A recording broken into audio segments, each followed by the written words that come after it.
যুক্তরাষ্ট্রে বসবাসরত প্রবাসীদের জন্য এখন সবচাইতে ব্যস্ত সময় ট্যাক্স সিজন। আগামী 15 এপ্রিলের মধ্যে আপনার ট্যাক্স রিটার্ন জমা দেওয়ার বাধ্যবাধকতা রয়েছে।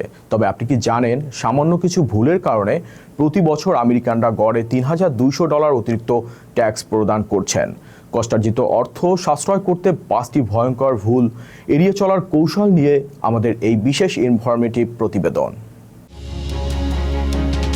যুক্তরাষ্ট্রে বসবাসরত প্রবাসীদের জন্য এখন সবচাইতে ব্যস্ত সময় ট্যাক্স সিজন। আগামী 15 এপ্রিলের মধ্যে আপনার ট্যাক্স রিটার্ন জমা দেওয়ার বাধ্যবাধকতা রয়েছে। তবে আপনি কি জানেন, সামান্য কিছু ভুলের কারণে প্রতি বছর আমেরিকানরা গড়ে $3,200 অতিরিক্ত ট্যাক্স প্রদান করছেন। আজকের প্রতিবেদনে আমরা জানাবো এমন 5টি ভুলের কথা যা এড়িয়ে চললে আপনি আপনার কষ্টার্জিত অর্থ সাশ্রয় করতে পারবেন।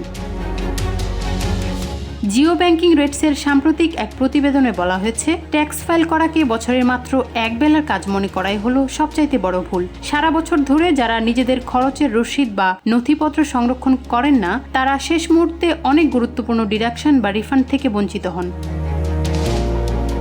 বিশেষ করে চিকিৎসা খরচ, দাতব্য প্রতিষ্ঠানে অনুদান কিংবা গৃহঋণের সুদের হিসাব না রাখলে আপনি বড় অঙ্কের রিফান্ড হারাতে পারেন। অনেকেই বিনিয়োগ বা স্টক মার্কেট থেকে আসা আয়ের হিসাব ভুলভাবে রিপোর্ট করেন, যা সরাসরি IRS এর অডিটের ঝুঁকি বাড়িয়ে দেয়। এছাড়া যারা ফ্রিল্যান্সিং বা ছোট ব্যবসা করছেন, তারা যদি সময়মতো কোয়ার্টারলি ট্যাক্স জমা না দেন, তবে চড়া সুদে জরিমানা গুনতে হতে পারে। এমনকি বিয়ে বা সন্তান হওয়ার মতো ব্যক্তিগত জীবনের বড় পরিবর্তনগুলো সময়মতো উইথহোল্ডিং ফর্মে আপডেট না করলেও আপনার হাতে আসা রিফান্ডের পরিমাণ কমে যায়।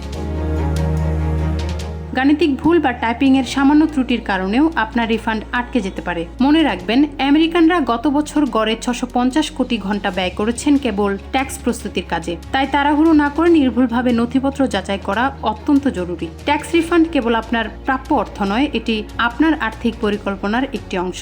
তাই 15 এপ্রিলের আগেই আপনার নথিপত্র গুছিয়ে ফেলুন।